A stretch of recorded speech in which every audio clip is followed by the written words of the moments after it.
Olá, graça e a paz do Senhor Jesus, pessoa preciosa.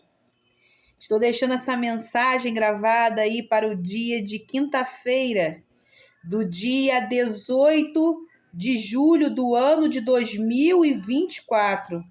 Quero trazer para você uma breve reflexão, baseado naquilo que está escrito em Atos, capítulo 22. Eu vou ler com os irmãos dos versículos 6 até o versículo 18 e depois eu vou para o verso 21. Aliás, irmãos, eu vou ler aí com os irmãos do 6 até o verso 21 e peço que você, com o seu coração aberto, você acompanhe essa leitura, essa pequena reflexão, para que juntos possamos iniciar aí o dia bem, na presença do Senhor, sabendo da parte de Deus o que precisamos ouvir e continuando aí a nossa trajetória, mas continuando a nossa trajetória tendo Jesus Cristo como Senhor e Salvador das nossas vidas, tendo Ele como o caminho de redenção e vida eterna. Acompanhe aí a leitura comigo em nome de Jesus, que diz assim, eu vou ler na versão NVI. Por volta do meio-dia, eu me aproximava de Damasco, quando de repente uma forte luz vinda do céu brilhou ao meu redor. Caí por terra e ouvi uma voz que me dizia: Saulo, Saulo, por que você está me perseguindo? Então eu perguntei: quem és tu, Senhor? E ele respondeu: eu sou Jesus, o Nazareno, a quem você persegue.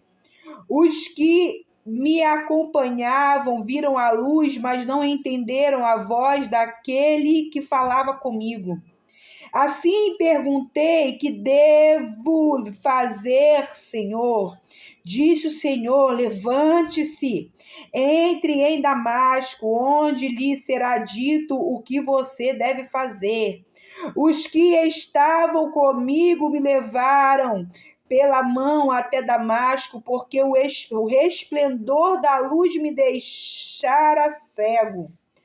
Um homem chamado Ananias, fiel seguidor da lei e muito respeitado por todos os judeus que ali viviam, veio ver-me e pondo-se junto a mim, disse: irmão Saulo, recupere a visão. Naquele mesmo instante, pude vê-lo. Então ele disse: o Deus de nossos antepassados o escolheu para reconhecer a sua vontade, ver o justo e ouvir as palavras de sua boca. Você será testemunha dele a todos os homens daquilo que viu e ouviu. E agora, que está esperando? Levante-se, seja batizado e lave os seus pecados invocando o nome dele. Quando voltei a Jerusalém, estando eu a orar no templo, caí em êxtase. Vi o Senhor que me dizia: depressa, saia de Jerusalém imediatamente, pois não aceitarão seu testemunho a meu respeito. Eu respondi: Senhor, estes homens sabem que eu ia de uma sinagoga a outra a fim de prender e açoitar os que creram em ti. E quando foi derramado o sangue de tua testemunha Estevão, eu estava lá dando minha aprovação e cuidando das roupas dos que o matavam. Então o Senhor me disse: vá, eu enviarei para longe aos gentios. Nós temos aqui o testemunho de Paulo. Saulo para alguns, Paulo para outros, apenas uma tradução de nomes, do mesmo nome. Mas nós temos aqui o testemunho de Paulo. Paulo que havia sido arrancado de dentro do templo para fora e a porta havia sido fechada. Paulo que enfrentava a fúria e Paulo que enfrentava o ódio daqueles que deveriam entender a mensagem do evangelho, mas não entendiam, judeus. Judeus tão arraigados e tão presos às suas tradições, tão presos às suas religiosidades, a sua religiosidade, que não conseguiam entender a mensagem daquilo que Cristo havia trazido ao mundo. Porque Cristo havia trazido ao mundo a manifestação do amor de Deus, que enxergava no homem pecador a sua incapacidade de se aproximar de Deus, sabendo que esse homem pecador precisava de um Salvador. Então Paulo havia sido arrastado, a multidão vai de contra ele, aparece o comandante aí da guarda romana, e Paulo pede a esse comandante a oportunidade de falar aos seus conterrâneos. E Paulo ele começa falando da forma como ele havia sido instruído por Gamaliel, que era alguém muito instruído na lei. E Paulo vai contar o seu testemunho de como Jesus havia aparecido para ele a caminho de Damasco, de como ele havia recebido da parte do próprio Jesus a mensagem que ele deveria pregar, de como ele havia visto a luz no caminho e havia caído por terra, havia ficado cego, o processo pelo qual ele havia passado para entender a importância desse evangelho que ele deveria pregar. E Paulo conta toda a sua história de conversão. Conta a respeito de Ananias, que vai ao seu encontro, que era alguém muito respeitado pelos judeus. E fala a respeito da mensagem que havia recebido. Fala das coisas, de algumas coisas erradas que havia feito, porque ele estava na presença.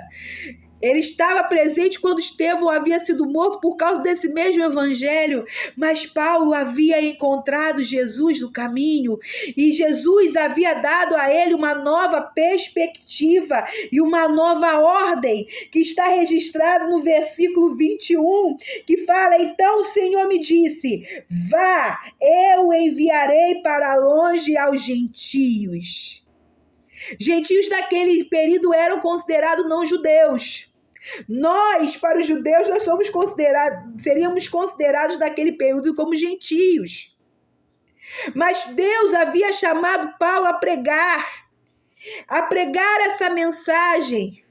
Uma mensagem que é amada por aqueles que entendem a realidade daquilo que Jesus fez por nós, mas é odiada por aqueles que não compreendem, que não conseguem entender. Tantos cristãos falando acerca dessa mensagem, que chegam a nos odiar.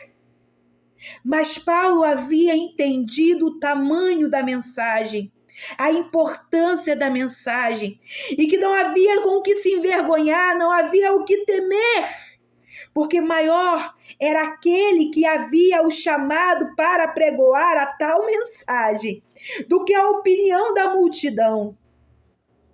E você, pessoa preciosa, pensemos sobre essa história. Quem é você diante dessa história? Você é como a multidão que critica, que não sabe de onde surgiu essa mensagem, não sabe da necessidade que esse povo crente tem de ficar falando essa mensagem para você? Ou você já entendeu o tamanho do amor de Deus por você?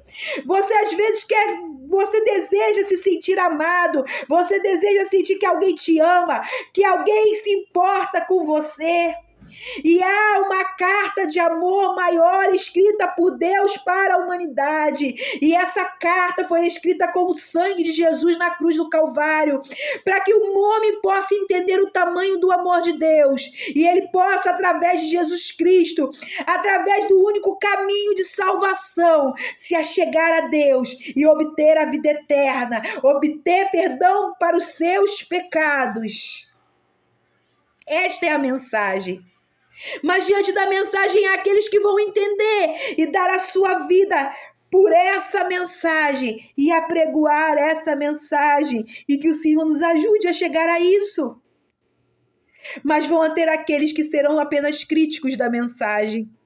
Não entenderam o tamanho do amor de Deus ainda, mas a nossa oração deve ser para que entendam, porque o tempo está correndo. O tempo está correndo, Jesus Cristo está voltando, Ele vai voltar. E quando Ele voltar, Ele não voltará mais como Salvador, mas Ele voltará como juiz, pronto a com justiça julgar a todos nós. Pense, pessoa preciosa, na mensagem dessa manhã. Há uma mensagem de amor de Deus para você. Um amor que te alcança, um amor que te espera. Um amor que dá a você uma nova perspectiva de vida. Então, quem você vai ser diante dessa mensagem? Aquele que recebe e entende o amor de Deus por você? Ou aquele que apenas critica, pronto a odiar aqueles que transmitem essa mensagem? Tenha um bom dia. Deus abençoe a sua vida e até a próxima.